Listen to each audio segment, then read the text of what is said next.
ఎన్నాళ్ళకి కార్యం చేస్తాడో చేయనే, నువ్వు కార్యం చేసేంత వరకు నీ కాళ్ళు వదిలిపెట్టను అని కూర్చోమ్మా. ఆ దేవుని విడుదల నీకు దొరుకుతుంది.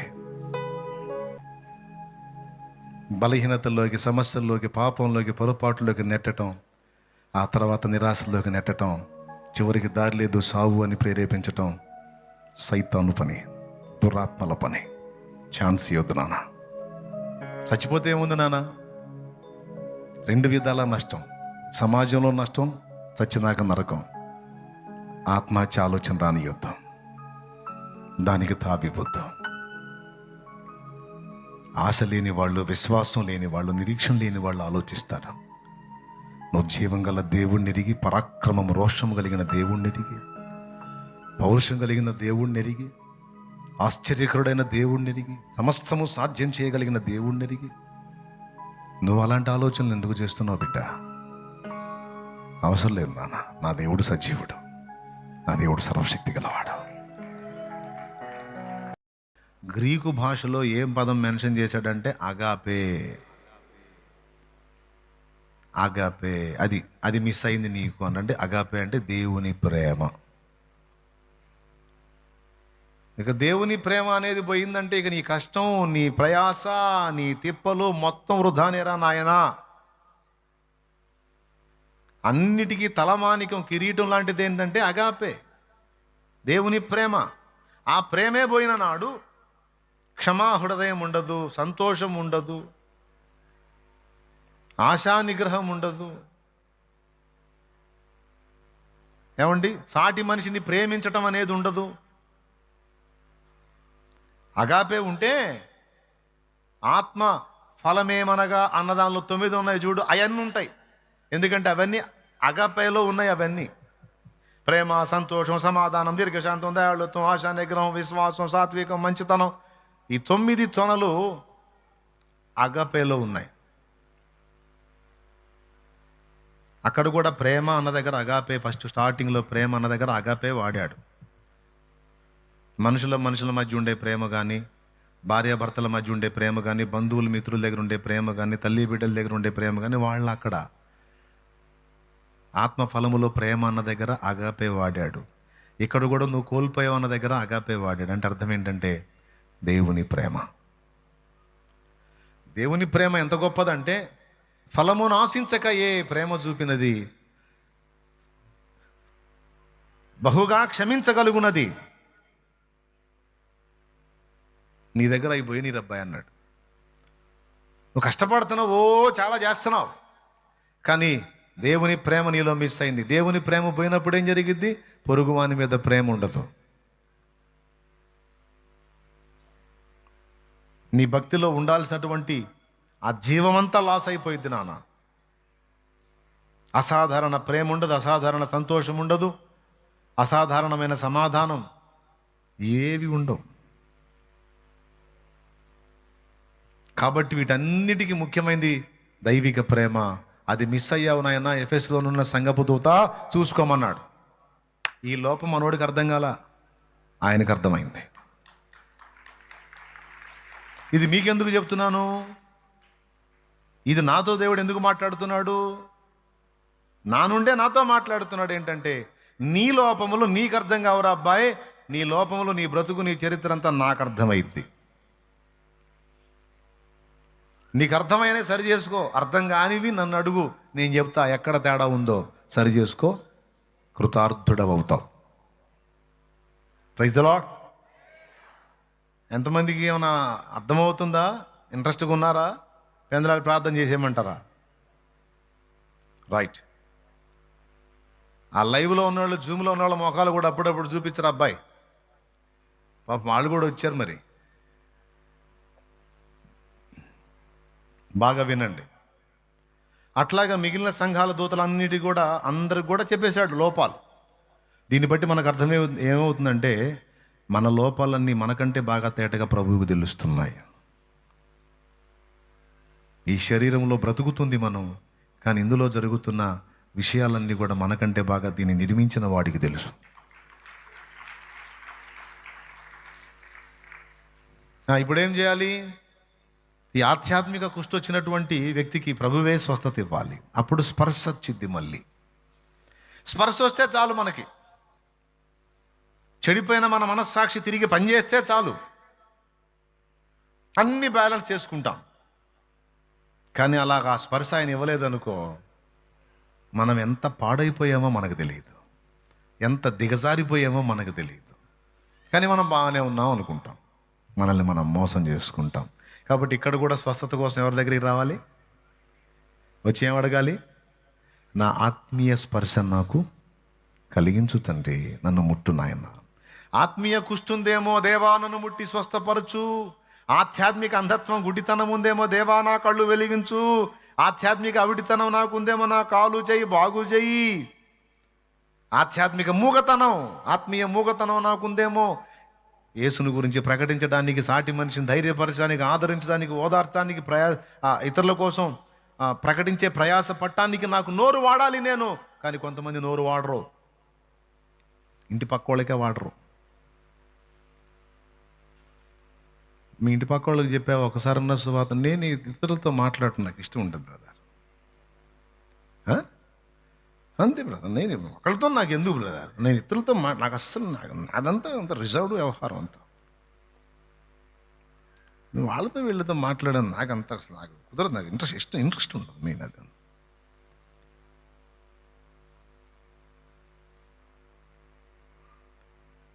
ఎంత మళ్ళీ ఇది నాకు ప్రజెంటేషన్ ఎట్టిస్తారు అనుకున్నా,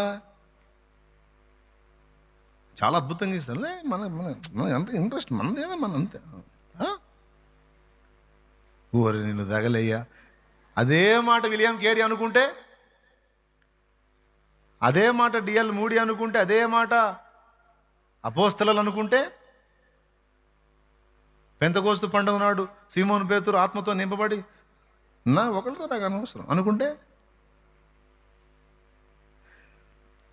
కనులు నుండి గుడ్డివాడనై గుంటలు పడి తిని నా యేసయ్యా, నోరు నుండి మూగవాడనై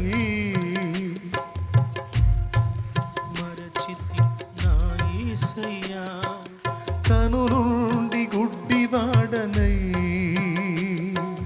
గుంటలు పడి తిని నా యేసయ్యా, నోరు నుండి మూగవాడనై నీ మాటను మరచితి నా యేసయ్యా, జాలి తలచి కన్నీరు తుడిచి బ్రతికించుము నా యేసయ్యా, జాలి తలచి కన్నీరు తుడిచి బ్రతికించుము నా మెస్సియా, జ్ఞాపకం చేసుకో యేసయ్యా, దారి తప్పినై చేసుకో యేసయ్యా, దారి తప్పిన ఈ కొరియను. Praise the lord. బిడ్డలారా, మీకు అర్థమైంది కదా? నోరుండి ఇతరులకు చెప్పకుండా మౌనంగా ఉన్నాడు మూగవాడే దేవుని ముందుకు వచ్చి అడగాలి, దేవా ఇతరులతో మాట్లాడాలంటే నాకు అహం అడ్డుపడుతుంది, సిగ్గు కమ్మేస్తుంది, భయం కమ్మేస్తుంది నాయన, వాళ్ళు ఏమనుకుంటారో వీళ్ళు ఏమనుకుంటారో అనే ఫీలింగ్ నన్ను ఆపేస్తుంది. నోరుండి కూడా నీ విషయంలో మాట్లాడలేక మౌనినైపోతున్నాను, నోరున్న మూగవాళ్ళలా బతుకుతున్నాను, మూగదానిలా బతుకుతున్నాను. దేవా దయచేసి నా నాలుక సడలునట్లు చెయ్యి, నేను అనర్గళంగా నీ గురించి ఇతరులతో పంచుకోవాలి. ఆల్రెడీ అలా వాడబడుతున్న వాళ్ళని చూసే నా గుండెలో ఆశ కలుగుతుంది, కానీ ఆ ధైర్యము ఆ తెగింపు నాకు రావట్లేదయ్యా.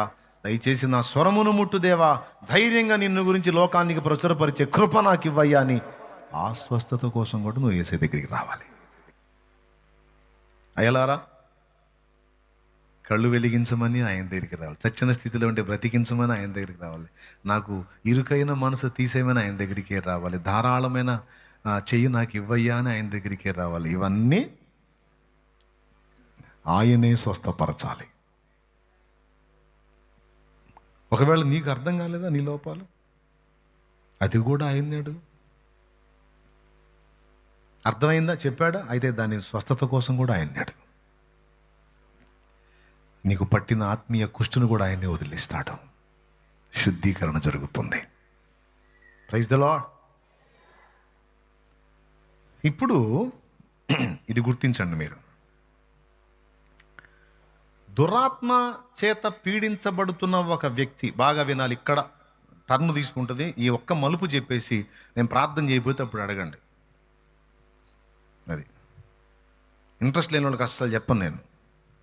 మీకు ఇంట్రెస్ట్ ఉందా? ఎందుకంటే నాకు బోల్డ్ అని పనులు ఉన్నాయి. ఆమెన్ అనగానే మళ్ళీ చంపవాలి. పోయిన వారం అందరికీ సమృద్ధిగా ప్రార్థన చేశా. దాదాపు 4 రోజులు సరిపోయిన ప్రార్థన చేశా పోయిన శుక్రవారం. మళ్ళీ వచ్చారంటే మర్యాదగా ఉండదు. బోల్డ్ అని పనులు ఉన్నాయి నాకు, వదిలేయండి. ఇప్పుడు ఈ మాట చెప్పే కదా, ఇక ముందే కాసుకుంటారు అక్కడ. అందుకే వచ్చేటప్పుడు ఈ గేట్ వేయండి అని చెప్పొచ్చా? మీరుండే ఎత్తులో మీరుంటే, నేనుండే ఎత్తులో నేను ఉంటాను. మరి ఆ గేట్ వేపిస్తున్నా నేను. దేవునికి స్తోత్రం. ఇటు నుంచి వస్తాం అనుకుంటా నేను. ఇటు కూడా ఒక గేట్ పెట్టిస్తున్నా. దేవుని మహిమ కలుగునుగా. ఎక్కడొచ్చాగా?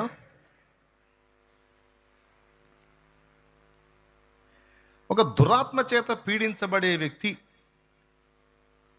దేవుని మందిరానికి, దేవుని సముఖములోనికి రాగలడా అనే ప్రశ్న మీలో చాలామందికి ఉంటుంది. నేను చెప్తాను, నిరభ్యంతరంగా రాగలడు. నిరభ్యంతరంగా రాగలదు, ఏం డౌట్ లేదు. ఎందుకంటే ఈ సమాజ మందిరం కేసులు ఒక్కటే కాదు, ఇంకొకటి ఉంది. అతడు సమాజంలోనే ఉంటాడు, సమాజ మందిరంలో ఉంటాడు. యేసయ్య మాట్లాడుతుంటే వాడు సడన్గా లేచి కేకలేసి నువ్వు దేవుని కుమారుడైన క్రీస్తు అని ఆయన గురించి మాట్లాడితే ఊరకుండు మనకి అద్దిస్తాడు. ఈ సన్నివేశం కూడా సమాజ మందిరంలోనే జరుగుద్ది. సమాజ మందిరం అంటే ఏంటో తెలుసా? దేవుని వాక్యం ప్రకటింపబడే చోటు, దేవుని ధర్మశాస్త్రం వినిపింపబడే చోటు. సినగోగ్ అంటారు, దాన్నే సమాజ మందిరం అంటారు. అక్కడ అచ్చంగా దేవుని వాక్యం వినబడుతుంది, ధర్మశాస్త్రం వినిపించబడుతుంది. కాస్త భక్తి, ఆధ్యాత్మికత, ఆత్మీయత అనే మనస్సు కలిగిన వాళ్ళు అక్కడ చేరి ఆ దైవిక విషయాలు వింటారు. బోధకులు బోధిస్తారు, దేవుని సంగతులు నేర్చుకుంటారు. దేవాలయంలో ప్రార్థన చేయటం, సమాజ మందిరంలో దేవుని మాటలు వినడం.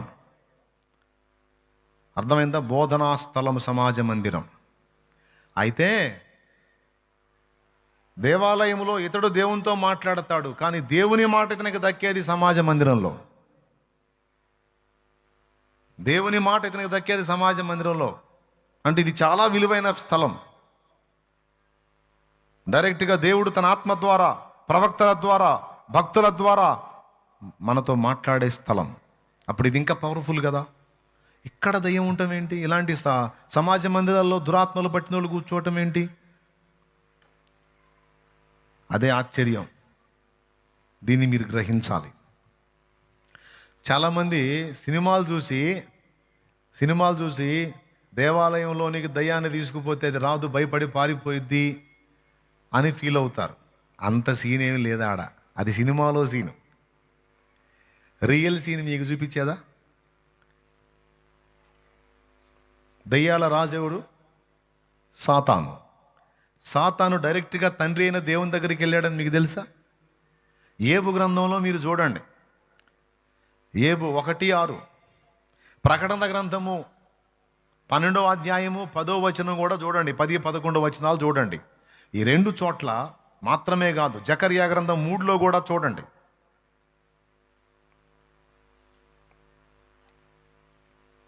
వరుసగా చూడండి.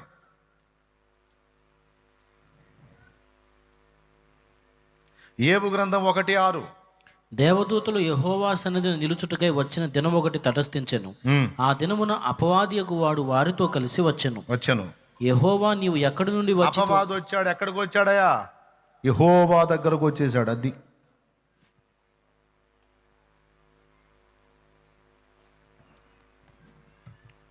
ప్రకటన గ్రంథం 12వ అధ్యాయం 10వ వచనం.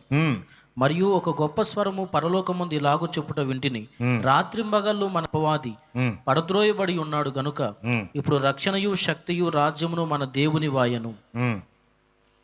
ఓకేనా? రాత్రింబగళ్ళు మన సహోదరుల మీద నేరము మోపువాడైన అపవాది సాతాను అను ఆది సర్పమైన ఆ ఘట సర్పము పడద్రోయబడింది. ఎక్కడ మోపుతున్నాడు రాత్రింబగళ్ళు మన సహోదరుల మీద నేరం? తండ్రి అయిన దేవుని ఎదుట, దేవుని సముఖంలో. ఇప్పుడు చెప్పండి, ఏబు గ్రంథంలో వీడు ఎక్కడ కనపడ్డాడు? ఎవరితో వాదిస్తున్నాడు? ఏబు ఊరకనే నీతిమంతుడయ్యాడా? నువ్వు అతన్ని కలిగిన సమస్తానికి కంచె వేశావు, దీవించావు, పొగుడుతాడు. ఆశీర్వదించబడ్డవాడు పొగుడుతాడు. సార్, వాళ్ళు ఒరిజినాలిటీ బయటపడాలంటే శ్రమ రావాలి, సమస్య రావాలి. అయినా కూడా వాడు ఉంటే అప్పుడు వాడు ఒరిజినల్. వానికి లేనివన్నీ ఇచ్చావు, పొగుడుతాడు. ఉన్నవి తీసే, అప్పుడు బయటపడిద్ది రంగు. నువ్వు తీసినా మా వాడు వదిలిపెట్టాలంటాడు దేవుడు. లేదు సార్, తీసే ఎవడైనా వదిలిపెట్టేస్తాడు. చూడుపో, ప్రాణం మాత్రం ఉంటుంది, నీ చేతనం చేసుకోపో, నా ఏవి మాత్రం నన్ను వదలడు అంటాడు. యథార్థత బద్దలడు, నన్ను విడవడు. ఈ వాదన జరిగినప్పుడు సాతాను ఎక్కడికి వెళ్ళాడు? డైరెక్ట్గా దేవుని సముఖంలోకి వెళ్ళాడు. ఆడికి వెళ్ళినోడు ఎక్కడికి రాడు.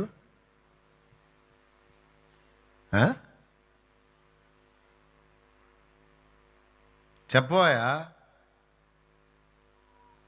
మరి వాక్యం వినకుండా నీకు మైండ్ అంతా అటు ఇటు పక్కకి ఎందుకు పోతుంది? వాక్యం వినకుండా నిద్ర ఎందుకు వస్తుంది? పక్కన ఒకటి చేరి జోల పడుతుంది. నిద్రబా నీకెందుకు ఈ మాటలు? నిద్రబా.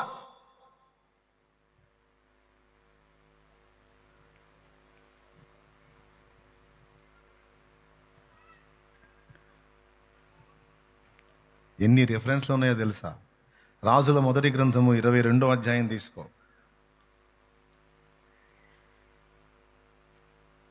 21వ వచనం చదువు. 22 అధ్యాయము 21 వచనము, రాజుల మొదటి గ్రంథము. అంతలో ఒక ఆత్మ ఎదుటికి వచ్చి యెహోవా సన్నిధిని నిలువబడి, నేను అతన్ని ప్రేరేపించదనగా, యెహోవా ఏ ప్రకారము నీవు అతన్ని ప్రేరేపించుదువని అతన్ని అడిగాను. అందుకు అతడు, నేను బయలుదేరి అతని ప్రవక్తల నోట అబద్ధమాడు ఆత్మగా ఉండునని చెప్పగా, ఆయన, నీవు అతన్ని ప్రేరేపించి జయమునందుదువు, పోయి ఆ ప్రకారము చేయమని అతనికి సెలవిచ్చాను. అది ఈ ఆత్మ ఏమాత్మ? అబద్ధాలు ఆడే ఆత్మ. ఇది పరిశుద్ధాత్మ లేకపోతే దురాత్మ? ఈ ఆత్మ ఎక్కడుందంట? యెహోవా సన్నిధిని పోయి నిలిచిందట. ఇందాక వాడెక్కడ నేరాలు మోపుతున్నాడు? దేవుని ఎదుట, తండ్రి అయిన దేవుని ఎదుట. ఏబు గ్రంథంలో ఎక్కడున్నాడు? యెహోవా సన్నిధిలో ఉన్నాడు. వరుసగా చెప్దాం. యెహోవా సన్నిధిలో ఉన్న ఆత్మ, యెహోవా సన్నిధికి వచ్చిన అతడు, తండ్రి అయిన దేవుని ఎదుట రాత్రింబగళ్ళ నేరం మోపాడు. జకర్యా 3లో ప్రధాన యాజకుడైన యెహోషువ. ఆ యెహోషువ పక్కన అపవాది ఫిర్యాది అయి నిలిచాడు. అక్కడ కూడా దేవుని సముఖంలో యెహోవా దూత సన్నిధిని అన్నాడు. కానీ ఆ దూత కాదు, క్రీస్తే, ప్రభువే. ఇప్పుడు ఇవన్నీ కలిపి ఏం చెబుతున్నాయమ్మా? ఇప్పుడు చెప్పండి, పరిగెత్తిద్దా? పారిపోయిద్దా? మరి ఎన్నో ఉన్నాయిగా. డైరెక్ట్గా దేవుని సముఖంలోకి వెళ్ళాడుగా వాడు. ఆశ్చర్యం ఏంటంటే, ఈ దురాత్మ పీడితులైన వాళ్ళు కూడా ఇప్పుడు ఈ 18 ఏళ్ళు నడువు వంగిపోయి దురాత్మ పీడితురాలుగా ఉన్నటువంటి స్త్రీకి తెలియదు తనను దయ్యం పీడిస్తుందని. ఏదో నాకు ఈ జబ్బు వచ్చింది. ఏం పెద్దమ్మా, ఎప్పుడు వచ్చింది? ఇప్పుడేనాయనా 16 ఏళ్ళు అయింది. ఏం పెద్దమ్మా, ఇప్పుడేనాయనా 14 ఏళ్ళు అయింది. 14 ఏళ్ళ నుంచి ఇంతేమన్నా ఏం జరిగిందో ఏమో, నడుములో ఏదో తేడా వచ్చింది, అప్పుడు వంగిపోయింది, అప్పటి నుంచి అంతే ఉంటాను. మరి వైద్యం చేయించుకుని అన్నీ అయిపోయినాయి, ఏమీ లేదంటారు. ఈ నడుమేమో సరిగా రాదు. సరిగా టెస్టులు చేసి టెస్టులు అన్నీ అయిపోయినాయి, అంతా నార్మల్ రిపోర్ట్స్ అన్నీ నార్మలేనాయా. మరి ఈ నడుము ఎందుకో నాకు స్వాధీనంలోకి రావట్లేదు. టెస్టులు అన్నీ అయిపోయినాయి, ఆకుపసర్లు అయిపోయినాయి, చూర్ణాలు, తైలాలు అన్నీ అయిపోయినాయి, తైలాల మర్దనలు అయిపోయినాయి, అన్నీ అయిపోయినాయి, ఏం లేదు. మరి ఏమై ఉంటుంది? ఏమో ఏమో ఏమో ఎవరికి తెలుసు, అర్థమై సావట్లా. ఏమో ఇక ఆ భగవంతుడే నాయన్నే ఆ తండ్రి ఏదన్నా గట్టెక్కించాలని ఆడికే పోతున్నా, ఇక ఏం చేస్తా.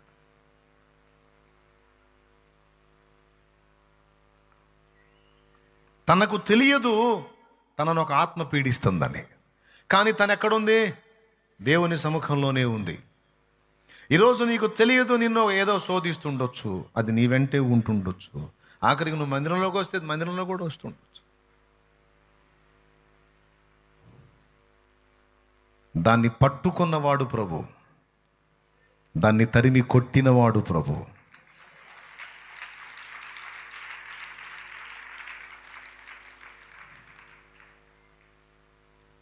దేవుని సముఖంలోనికి రాదనేం కాదు, కానీ ఓడిపోయిద్ది వచ్చి. అది జరిగేది. వచ్చిద్ది, ఆయన జోక్యం చేసుకున్నప్పుడు తరమబడిద్ది. అర్థమైందా? ఆయన జోక్యం చేసుకున్నప్పుడు తరమబడిద్ది, ఆయన జోక్యం చేసుకున్నప్పుడు ఓడిపోయిద్ది. ఆయన సెలవిస్తేనే ఎవరి మీదైనా జయం పొందిద్ది. నేను వెళ్ళి అహాబు ప్రవక్తల నోట అబద్ధమాడు ఆత్మగా ఉందును అని ప్రభువుతో చెబితే ఆయన ఏమన్నాడు? ఓకే వెళ్ళు, నువ్వు వెళ్ళి ఈ కార్యము చేసి జయమొందుదువు అన్నాడు. దయ్యానికి జయం రావాలన్నా దేవుడు ఇవ్వాల్సిందే. చూడు, దెయ్యాలకే జయం దేవుడు అయితే మనకి మరి ఎంత ఇంపార్టెంట్ చూడండి. దేవుడు అంటే దయ్యానికి జయం ఇవ్వాలన్నా కూడా దేవుడు ఇవ్వాల్సిందే, లేదు దానికి కూడా జయం లేదు. ఆ మాట రౌండ్ కొట్టాలి బ్రదర్, ధ్యానం ఉంది అక్కడ. నీవు వెళ్ళి ఈ కార్యము చేసి జయం ఉందుదు అన్నాడు. సక్సెస్ అవుతా పో అన్నాడు. నిన్ను నన్ను పీడించేది గెలవాలన్నా కూడా జయం దేవుడు ఇవ్వాల్సిందే, లేకపోతే దానివల్ల కాదు. యెహోవా ఆత్మ సౌలును విడిచిపోగా యెహోవా యొద్ద నుండి దురాత్మ ఒకటి వచ్చి. సమూయేలు మొదటి గ్రంథము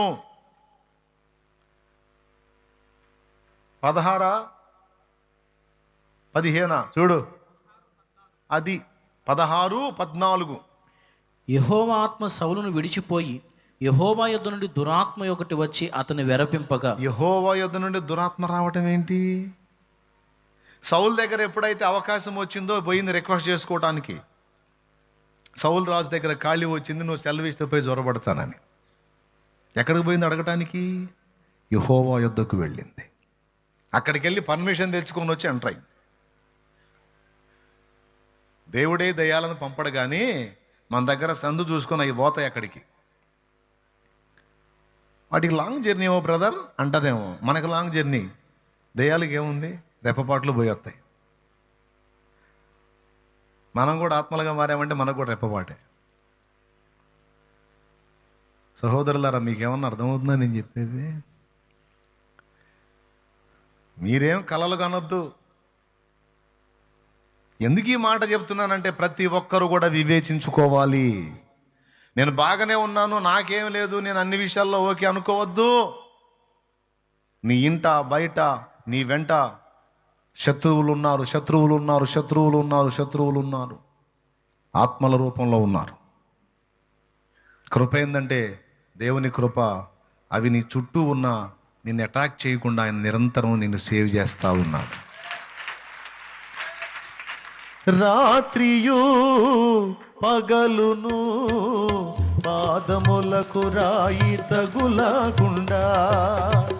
రాత్రియు పగలును పాదములకు రాయి తగులకుండా మనకు పరిచర్య చేయుట కొరకు, మనకు పరిచర్య చేయుట కొరకు దేవదూతలు మనకుండగా, దేవదూతలు మనకుండగా. స్తోత్రం. పాదములకు రాయి ఎందుకు తగిలిద్ది? పాదములకు రాయి ఎందుకు తగిలిద్ది? పాదాలకు రాయి తగిలించి పడేసేవాడు ఎవడు ఉన్నాడు. మన పాదాలకు రాళ్ళు అడ్డం పెట్టి నడుస్తున్న వాళ్ళకి కాళ్ళు అడ్డం పెట్టి కర్రలు అడ్డం పెట్టి మనల్ని బోర్ల పడగొట్టేవాడు ఒకడు ఉన్నాడు. ఒకడు కాదు, ఒక గుంపే ఉన్నారు, సమూహములు ఉన్నారు. అవి మనల్ని ఎక్కడ దొరికితే బోర్ల పడేయాలని కాసుకొని ఉన్నాయి. అవి పరిశుద్ధతలో పడేయటానికి, పాపంలో పడేయటానికి, లోకంలో పడేయటానికి, శాపంలో పడేయటానికి, తప్పుడు త్రోవలలో, తప్పుడు బోధలలో పడేయటానికి, వంకర టింకర మార్గాల్లో పడేయటానికి నిన్ను వెంటాడుతూ ఉన్నాయి అవి.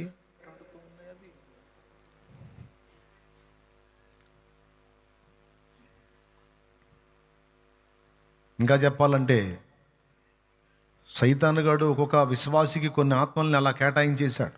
ఎనీ టైం డ్యూటీ మన దగ్గరే వాటికి. మీరేం కలలు కనొద్దు, అస్సలు నాకు ఆ భయమే లేదని. మనము పోరాడున్నది శరీరులతో కాదు, ప్రధానులతో, అధికారులతో, ప్రస్తుత అంధకార సంబంధులకు, లోకనాథులతో, ఆకాశ మండలమందున దురాత్మల సమూహములతో మనం పోరాడుచున్నామన్నాడు. ఎఫెసీ పత్రిక 6వ అధ్యాయం 12వ వచనం. అపజయముల మధ్య వెనుకంజ వేయకుమా, పోరాడుచున్నది అంధకార శక్తులతో.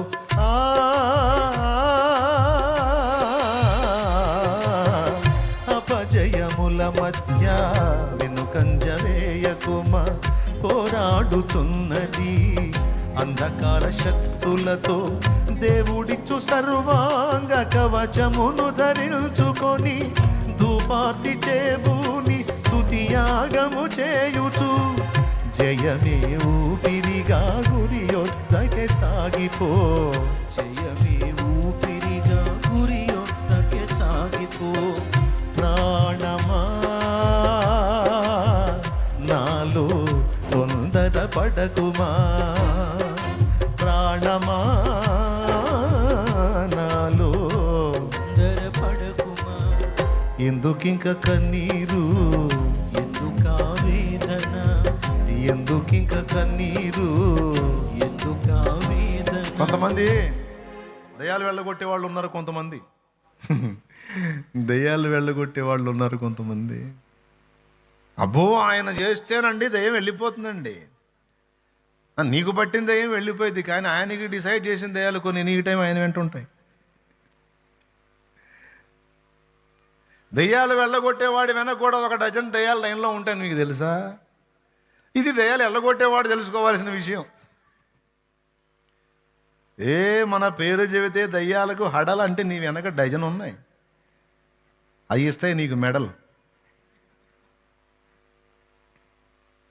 నేను చెప్పేది వాస్తవం. ప్రతి ఒక్కడు కూడా ఈ స్పర్శ కలిగి ఉండాలి. ఎందుకంటే దయ్యాల పీడితుడు, దయ్యాలు వెళ్ళగొట్టేవాడు మొత్తం వాటితోనే పోరాడుతున్నారు. బోధ వింటున్న మీరు, బోధిస్తున్న నేను, అందరం పోరాడుతున్నాం వాటితో. మనమన్నా నిద్రపోతాం, మన శత్రువులు నిద్రపోవటాల్లా.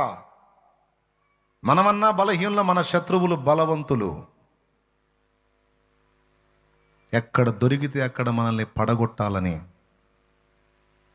రెండు విధాలుగా కాసుకొని ఉన్నాయి. నేను ఇప్పుడు 3వ పాయింట్లో ఉన్నా. ఫస్ట్, రోగం ఏదో దయ్యం ఏదో తెలుసుకునే విషయంలో వివేచన ఉండాలి అనేది నేర్పా. 2వ పాయింట్లో యేసు చేసిన స్వస్థతలన్నిటిలో ఆపా. ఇప్పుడు 3వ మెట్టులో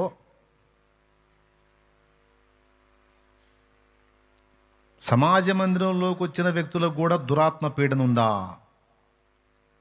అనే విషయాన్ని వివరిస్తున్నా. ఎందుకంటే మన పోరాటం నిరంతరం వాటితో. బాగా వినండి. ఈ ముగింపులో మీకు చాలా ఉపయోగపడే మాట అందించి ముగిస్తా. లెక్కేసుకోండి, కరెక్ట్గా నా తండ్రి చిత్తం అయితే 5 నిమిషాల్లో క్లోజ్. ఎందుకంటే 1:55 లోపే ముగించాలనుకుంటున్నాను నేను. అంటే 2 దాకా పోనీ తలుచుకోలేదు నేను. ఆ తర్వాత దేవుని చిత్తం. ఈ మొక్క చెప్పడానికి నిమిషం పోయింది కాబట్టి ఇప్పుడు నేను చాలా పొదుపుగా టైంను వాడుకోవాలి. ఇది జాగ్రత్తగా వినండి. ఈ దురాత్మ 2 చేసిద్దని చెప్పా. ఇప్పుడు 2 ఏంటంటే, 1 సమస్యల్లోకి, పాపములోకి, లోపాల్లోకి, బలహీనతల్లోకి నిన్ను నెట్టిద్ది. ఇది 1 నెట్టిద్ది. నెట్టి అందులో నెట్టబడిన నిన్ను మీకు ఈజీగా అర్థమయ్యేటట్టు చెప్పేదా? బజ్జీ ఎట్ట చేస్తారు? ఫస్ట్ మిరపకాయ తీసుకుంటారు. సేమ్ బజ్జీ ప్రాసెస్ అనండి దురాత్మలు చేసేది. మీకు ఈజీగా అర్థం కావటానికి మరి అంత మించిన పోలికి దొరకవు నాకు బజ్జీలాగా. బజ్జీ చేసేటప్పుడు మిరపకాయ తీసుకొని మిర్చి తీసుకొని ఫస్ట్ మనం సిద్ధపరిచిన శనగపిండిలో ముంచుతాం. అంతటితో అయిపోదు. శనగపిండిలో చల్లగా ఉంటుంది మిరపకాయకి. స్తోత్రం.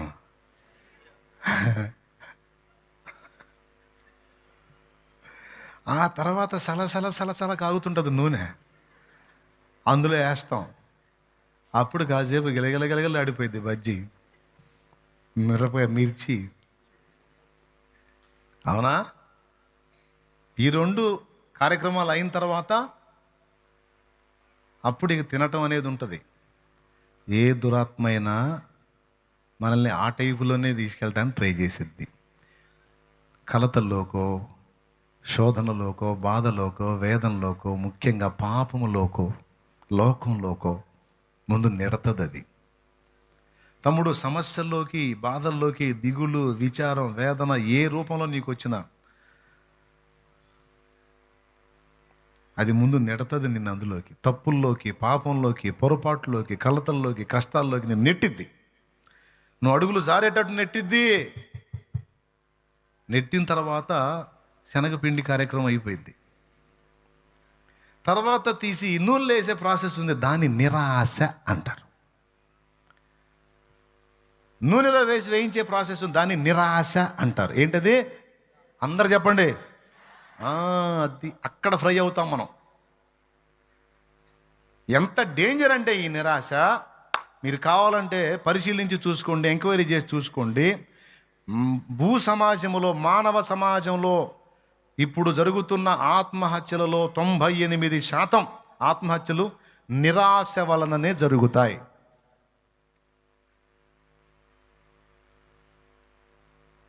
అంతే, అయిపోయింది, క్లోజ్. 5 నిమిషాలు అనుకున్నా, 3 నిమిషాలు ముగించబా. క్లారిటీ ఇవ్వాలా? సరిపోయిద్దా? క్లారిటీ ఇవ్వాలా? సరిపోయిద్దా? ఇవ్వమంటే ఇస్తా, టైం మీది. క్లారిటీ ఇవ్వాలా? ఈ చేతులు ఎత్తితే చేయగలుగుతాం. మీరు అట్లా స్పందించకపోతే నేనేం చెబుతాను? ఆ జూమ్లో వాళ్ళని చూపించినా, వాళ్ళు కూడా క్లారిటీ ఇవ్వమంటే ఇస్తాం, లేకపోతే ఇంకా ఎందుకు సర్దు. రైట్, అట్లా స్పందించాలి. రైట్, వినండి. ఇక ఇప్పుడు టైం మీ చేతుల్లో పెట్టాను, మీరు నాకు అప్పచెప్పారు కాబట్టి ఇక 2 నన్ను అడగకూడదు. ఓకేనా? అది మళ్ళీ టైంకి వెళ్ళి చూస్తే మర్యాదగా ఉండదు. ఇప్పుడు నాకెళ్ళే చూడండి. ఇది మనకి చక్కని నిర్వచనం. ఇస్కరియోతు యోధాని యేసును విసర్జించున్నట్లు ఫస్ట్ ప్రేరేపించింది దురాత్మే, సాతానే. ప్రేరేపించాడా? సరే, యేసు ప్రభును వాడు 30 వెండి నాణ్యాలకి అమ్మాడు. ఒక బానిస రేటు 30 వెండి నాణ్యాలు అమ్మేశాడు. అమ్మాడు. అమ్మివాడు ఆ డబ్బుతో సుఖంగా ఉన్నాడా? ఆ డబ్బుతో వాడు ఎంజాయ్ చేశాడా? ఆ డబ్బుతో వాడు సంతోషించాడా? సచ్చాడా? ఎందుకు? మొదటడిగేమో తప్పు చేయటానికి ప్రేరేపించింది దురాత్మ. ఆ తప్పు చేసిన వాడిని రెండో వాడికి ఎంత ప్రమాదకరమైన అడుగులో నెట్టిందంటే, సలసలా కాగుతున్న నూనెలోనికి నెట్టినట్టు నిరాశ అనే దానిలో నెట్టేసి. ఈ నిరాశ ఎంత ప్రమాదకారి అంటే, ఇక మనంతటా మనం చావటానికి ఇక అదే ఆధారం అన్నట్టు అయిపోయింది. నిరాశ. ఇంకా లేదురా బాబు, నీకు ఇంకా ఏ నిరీక్షణ లేదు, ఏ అవకాశం లేదు, నువ్వు బాగుపడే ఛాన్సే లేదు, సావో, కాసేపు కళ్ళు మూసుకు అయిపోయింది బా.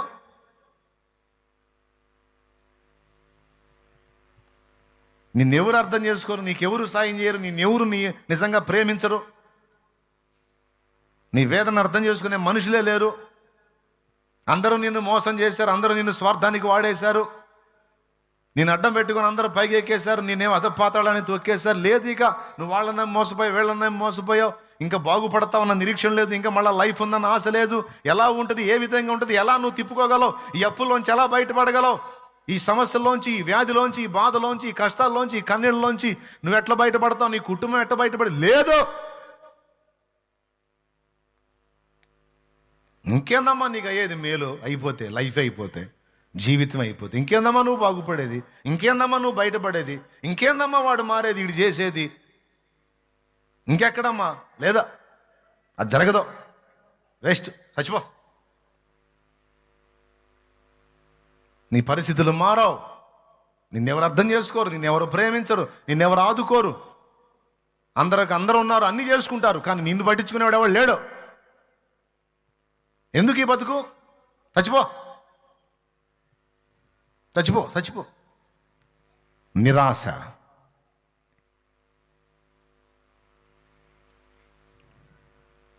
ఎంత డేంజర్ అండి. కావాలంటే ఎంక్వైరీ చేసి చూసుకోండి, మీరు ఆత్మహత్యలు చేసుకున్న వాళ్ళు ఏ కారణం చేత చేసుకున్నారు. ఆశ లేదిక. దానికి నేను బైబిల్ గ్రంథంలో చూసిన పేరు నిలుకనీయని అగాధపు దొంగ ఊబి, ఈ నిరాశ.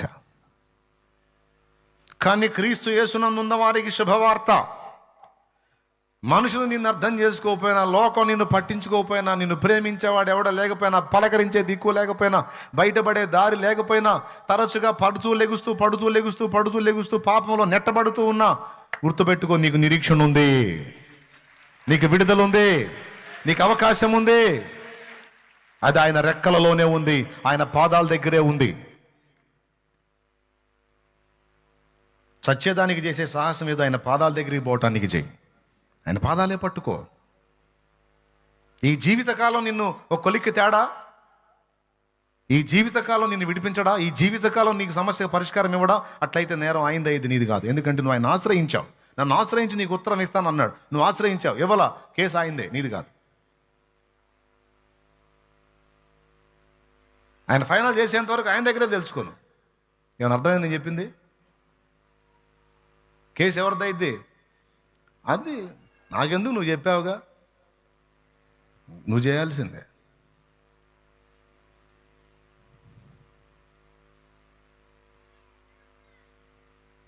నువ్వు ఎన్ని సంవత్సరాలు చేస్తావు చేయి, నాకు తెలియదు. నేను నీ దగ్గర కూర్చున్నా, నీ కాళ్ళ దగ్గరే కూర్చున్నా, నాకొద్దు.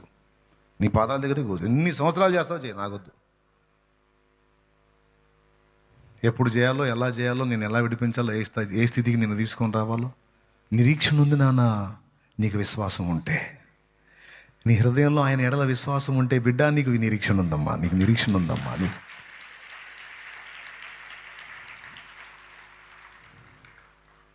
నాయన ఉంది, నిరీక్షణ ఉంది. నువ్వు ఎలాంటి ఊబిలో ఉన్నా, ఎలాంటి పొజిషన్లో ఉన్నా, ఎలాంటి కండిషన్లో ఉన్నా, ఎలాంటి చట్రంలో బిగుసుకుపోయి ఉన్నా, అందులోంచి నువ్వు బయటకు వస్తావున్న నిరీక్షణ బోలెడంత ఉంది. అది మనకు చూపిస్తుంది ఈ తల్లి. 18 ఏళ్ళండి, వదలలేదండి దేవుని పాదాలు, వదలలేదండి దేవుని పాదాలు. ఎవరికి ఉంటుందండి అంత నిరీక్షణ? ఒక 4 నెలలు, 3 నెలలు, 5 నెలలు, 10 నెలలు, సంవత్సరం. ఆ తర్వాత ఏం దేవుడోలే, ఆయన కూడా ఏం చేయలా, అప్పటి నుంచి ఇప్పటిదాకా నా బతుకు అంతే, తెల్లారుతుంది అని సర్దుకోలా, దేవుని సన్నిధికి దూరంగాలా, దేవుని ఆశ్రయించడం మానుకోవాలా, దేవుని మీద భారం మోపటం, దేవుడు ఏనాటికైనా నా కార్యం చేస్తాడన్న నిరీక్షణ, విశ్వాసం వదిలిపెట్టల. ఎంత మొండిదో చూడండి. నాకు అనిపించింది, అసలు దెయ్యం ఏమకు పట్టిందా, దెయ్యానికి పట్టిందో నాకు అర్థం కాల. ఇందులో మొండికేసేవారు మీరు చెప్పండి. 18 ఏళ్ళుగా ఆ దయ్యం ఏమని వదలకపోతే, 18 ఏళ్ళుగా ఆ దయ్యం ఏమైనా వదలకపోతే ఏమేం చేసిందో తెలుసా? 18 ఏళ్ళుగా దయ్యాన్ని కూడా కూటానికి తెచ్చింది.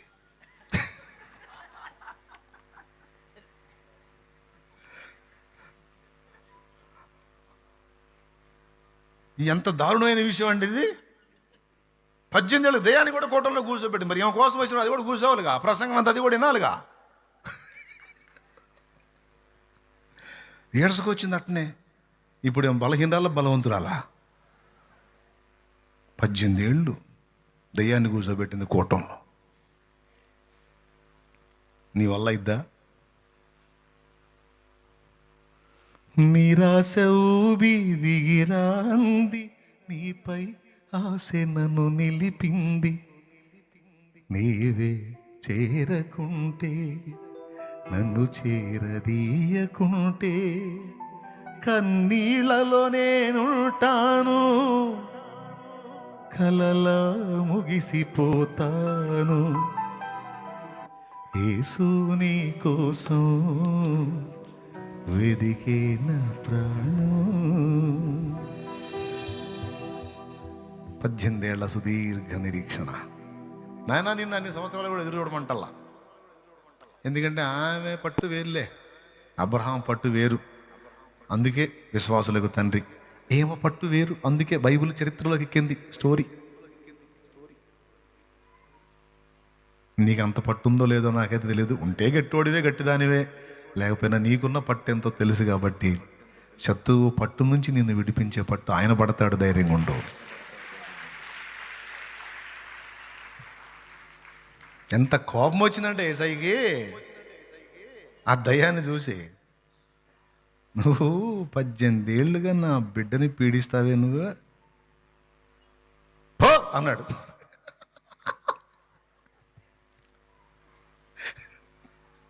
ఒక్కటే ఆయనకి ఎదురు పడింది సుదీర్ఘ నిరీక్షణ. అసలు లెగిస్తుంది అన్న నమ్మకం ఊరోళ్ళకి లేదు, సమాజ మందిరం వాళ్ళకి లేదు, ఫైనల్గా చెప్పండి ఆమెకూడదు లేదు. కానీ దేవుని పాదాల దగ్గరికే పోదాం. ఏ నాటికైనా ఆయన కనికరించకపోతాడా?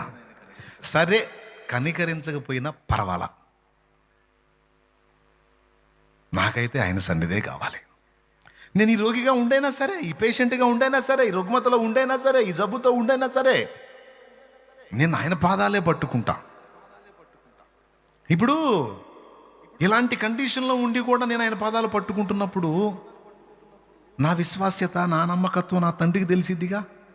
సరే, బాగు చేస్తే చేశాడు, చేయకపోయినా నీ విశ్వాసం గొప్పదనైనా నా తండ్రి అంటాడుగా.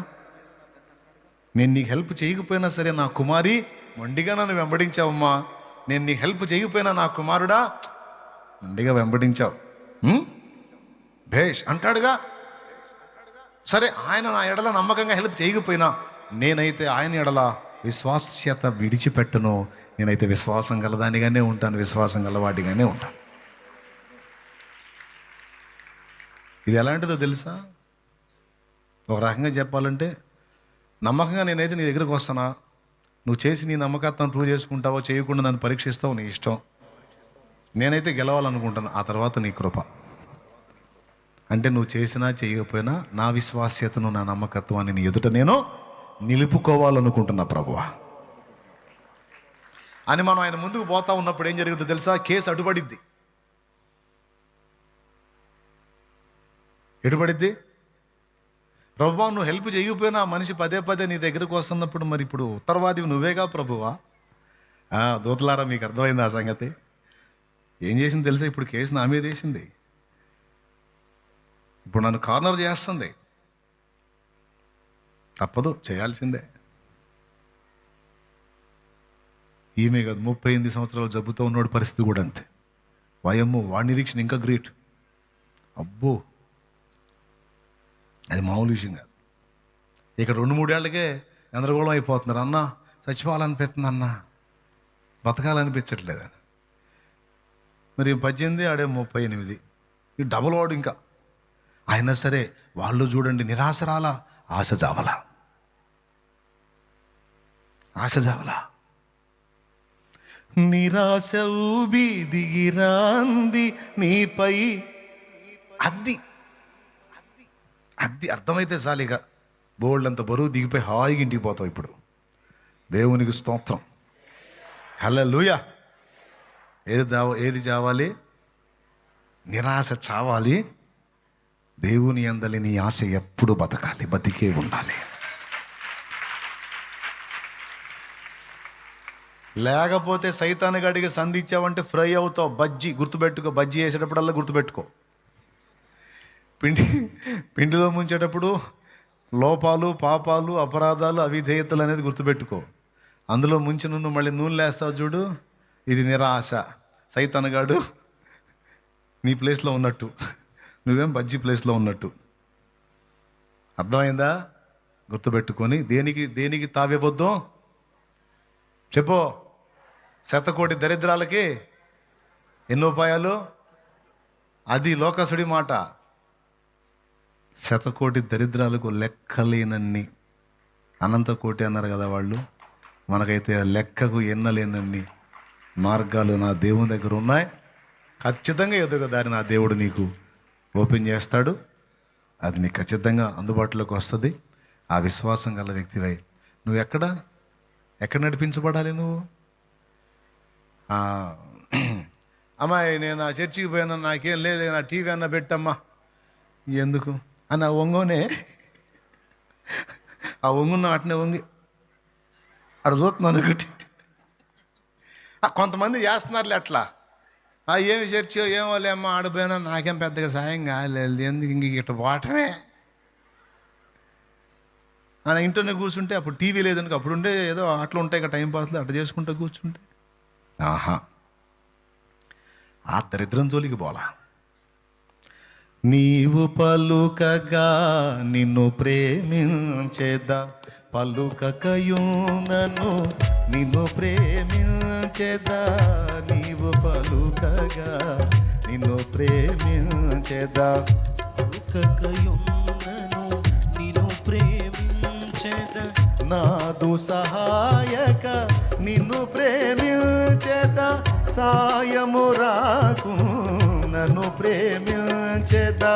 నాదు సహాయక నిన్ను ప్రేమించేదా, సాయము రాకు నన్ను ప్రేమించేదా. ఏమంటే నీతో పాటు నీ అప్పుల దయ్యాన్ని కూడా తీసుకొని కూర్చోబెట్టుకోవటంలో, నీతో పాటు నీ రోగాల దయ్యాన్ని కూడా తీసుకొచ్చి కూర్చోబెట్టు. అది ఏ దయ్యమో నీతో పాటు కూటానికి దా. ఏసై ఎదురు పడిందాకా దాని పక్కన కూర్చోబెట్టి, ఏదో ఒక టైంలో ఆయన కళ్ళు పడతాయి దాని మీద. అప్పుడేమంటాడు? అది నేను అడిగితే ఇప్పుడు ఎగిరి పడతారు మీరు, అందుకని అరవట్లేదు నేను. ఎంతమందికి అర్థమైంది? 2 బలహీనతల్లోకి, సమస్యల్లోకి, పాపంలోకి, పొరపాటులోకి నెట్టడం, ఆ తర్వాత నిరాశలోకి నెట్టడం, చివరికి దారి లేదు సావు అని ప్రేరేపించటం సైతాను పని, దురాత్మల పని. ఛాన్స్ ఇవ్వద్దు నాన్న. చచ్చిపోతే ఏముంది నాన్న?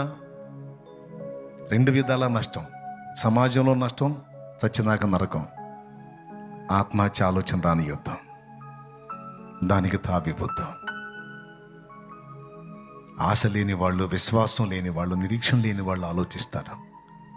నువ్వు జీవం గల దేవుణ్ణి ఎరిగి, పరాక్రమం రోషము కలిగిన దేవుణ్ణి ఎరిగి, పౌరుషం కలిగిన దేవుణ్ణి ఎరిగి, ఆశ్చర్యకరుడైన దేవుణ్ణి ఎరిగి, సమస్తము సాధ్యం చేయగలిగిన దేవుణ్ణి ఎరిగి నువ్వు అలాంటి ఆలోచనలు ఎందుకు చేస్తున్నావు బిడ్డ? అవసరం లేదు నాన్న. నా దేవుడు సజీవుడు, నా దేవుడు సర్వశక్తి గలవాడు. ఎన్నాళ్ళకి కార్యం చేస్తాడో చేయనే. నువ్వు కార్యం చేసేంత వరకు నీ కాళ్ళు వదిలిపెట్టును అని కూర్చోమ్మా. ఆ దేవుని విడుదల నీకు దొరుకుతుంది. ఓకేనా? రైట్. పరిశుద్ధ ప్రభువా, ఈవేళ మా బిడ్డలందరినీ దర్శించి 3 సంగతులు అద్భుతంగా మాట్లాడాం. ఆరోగ్య విషయాలు కొన్ని, అలాగే నీవు చేసిన కార్యాల్లో ఆధ్యాత్మిక పాఠాలు. 3వదిగా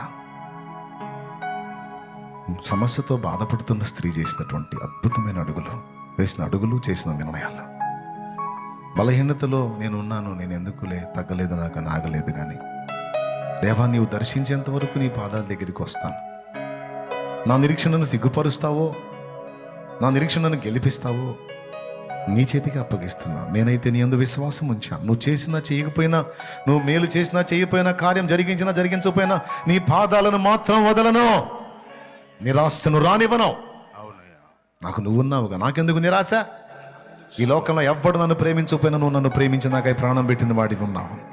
ఈ లోకంలో ఎంతమంది ఏమీ చేయలేకపోయినా నా బలవంతుడైన దేవుడవు నువ్వు నాకున్నావు. లోకమంతా నన్ను వదిలేసినా నన్ను నీ కౌగిట్లో దాచుకొని చంకలో మోసే మా అమ్మవి, నాన్నవి, అంతకంటే మించినాడివి నువ్వు ఉన్నావు. ఇంకేం కావాలి ప్రభా? నీకు స్తోత్రాలు, కృతజ్ఞతలు చెల్లిస్తాను. నన్ను ప్రోత్సహించినందుకు, ధైర్యపరిచినందుకు, అనేక సంగతులు నాకు నేర్పించినందుకు కృతజ్ఞతలు చెల్లిస్తాను. యేసు నామములో మహిమపరచుకుంటున్నాం తండ్రి. మన తండ్రి అయిన దేవుని ప్రేమ, ఆయన ప్రియకుమారుడు, మనందరి ప్రాణ ప్రియుడు, మన రక్షకుడు, ఆయన శాశ్వత కృప, పరిశుద్ధాత్మతోడి మనోహర దివ్య సహవాసం, సమాధానం, నడిపింపు, సన్నిధి సదా తోడయుండి మనందరం నిత్యత్వంలో చేరు పర్యంతము మనకును సకల పరిశుద్ధులకును సార్వత్రిక సంఘమందరికి నీ తోడయుండి నడిపించును గాక. ప్రవేశ రక్తమునకు చేయి, ప్రవేశ రక్తం నుంచి యేసు నామమున సంపూర్ణ జగలుగును గాక. ఆమేన్. హల్లెలూయా, హల్లెలూయా, హల్లెలూయా. ప్రభు స్తోత్రాలు, మీ అందరికీ వందనాలు. ఇంకా పోయింది, ఇంకా తినిపోండి. పాపం 2 దాటిచ్చాయి ఈరోజు. పోండి. నేనైతే ఒకటిలోకి ముగిద్దాను అనుకున్నా, మీరు చెప్పారు కాబట్టి చెప్పాను.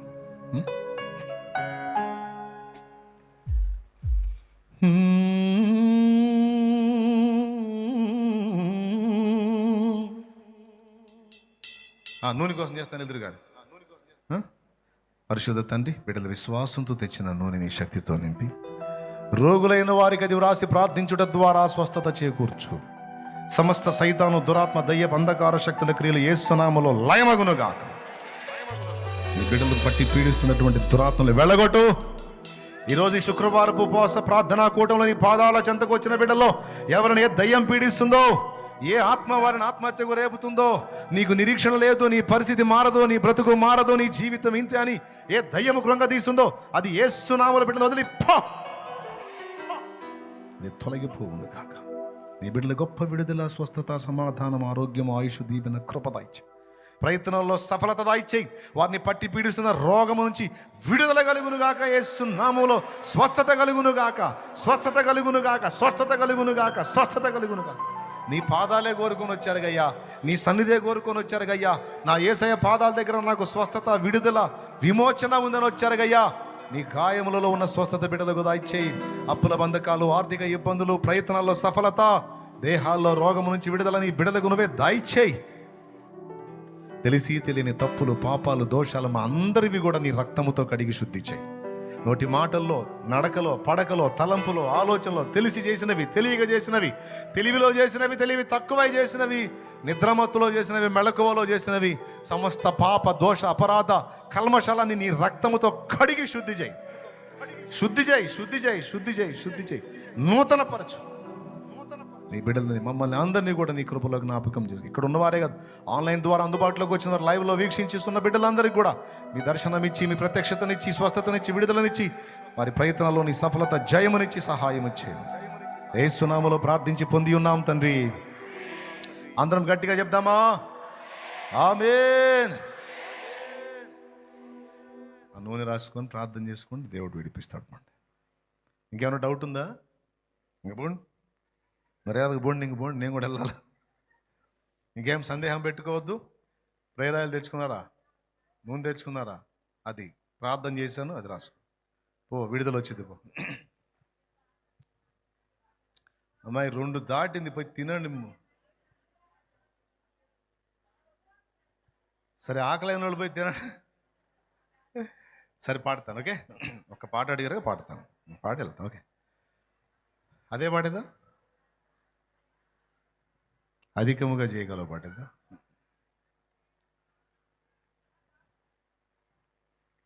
చేసి ఉన్న ప్రార్థన నేను మరచిపోయినా, నువ్వు మరచిపోవుగా నా మంచి నాయన.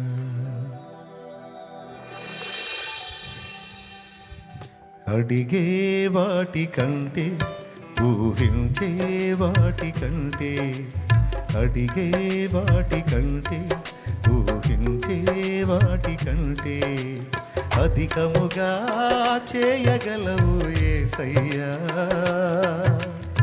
నాకు చాలిన దేవుడవు నీవేనయ్యా. అధికముగా చేయగలవు యేసయ్యా. నన్ను నడిపే సారథివి నీవేనయ్యా. అడిగే వాటి కంటే, ఊహించే వాటి కంటే.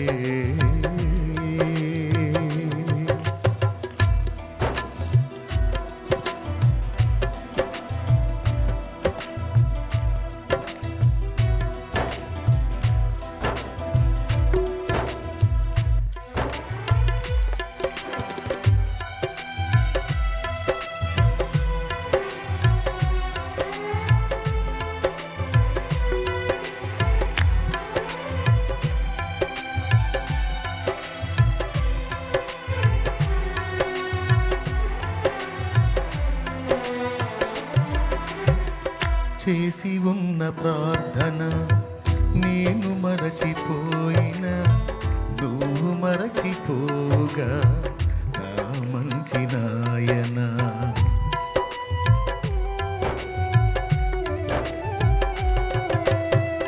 చేసి ఉన్న ప్రార్థన నేను మరచిపోయినా నువ్వు మరచిపోగా నా మంచి నాయన.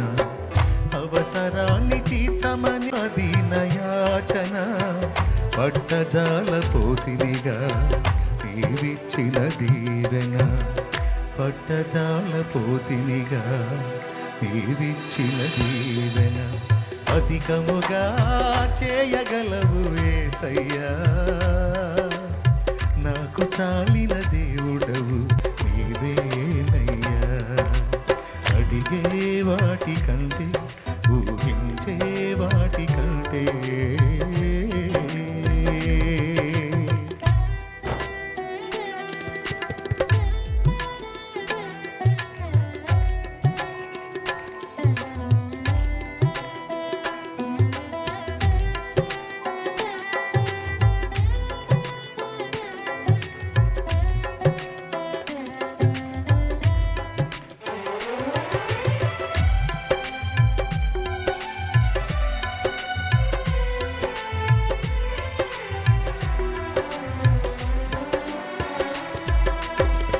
అల్పమైన వాటిని ఆశించును నా హృదయం, అధికమైన వేళ్లను దాచును నీ మంచితనం.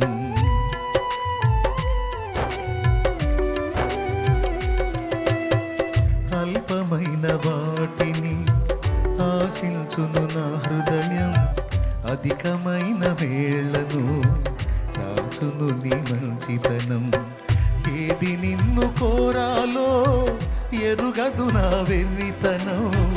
ఏది నిన్ను కోరాలో ఎరుగదు నా వెర్రితనం.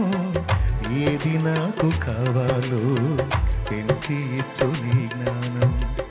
ఏది నాకు కావాలో పెంచి ఇచ్చు నీ జ్ఞానం. అధికముగా చేయగలవు యేసయ్యా,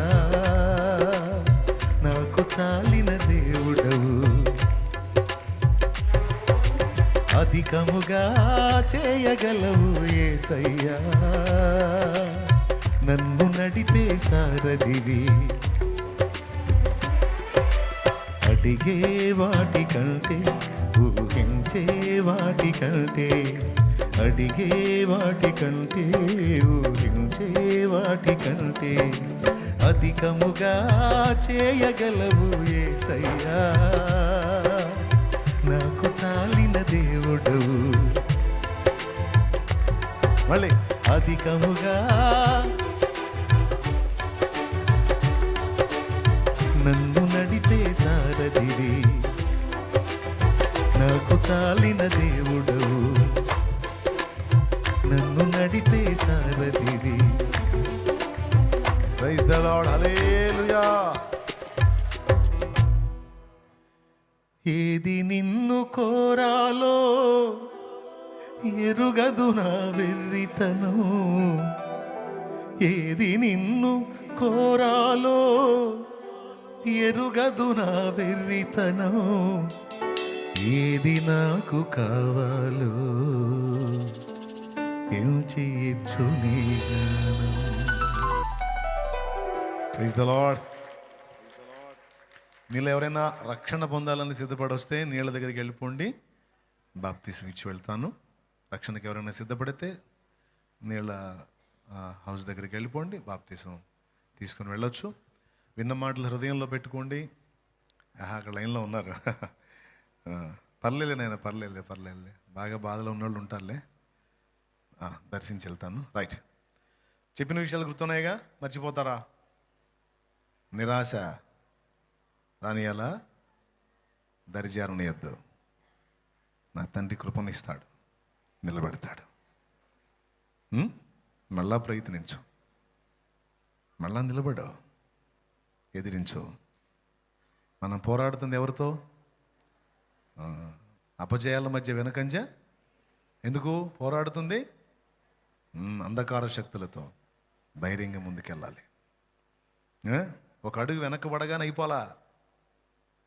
నీతిమంతుడు 7 మార్లు పడ్డా ఉందే. అది 18 ఏళ్ల సుదీర్ఘ నిరీక్షణ, ఒక్క రోజులో విడుదల. ఓకే రైట్, అందరికీ వందనాలు.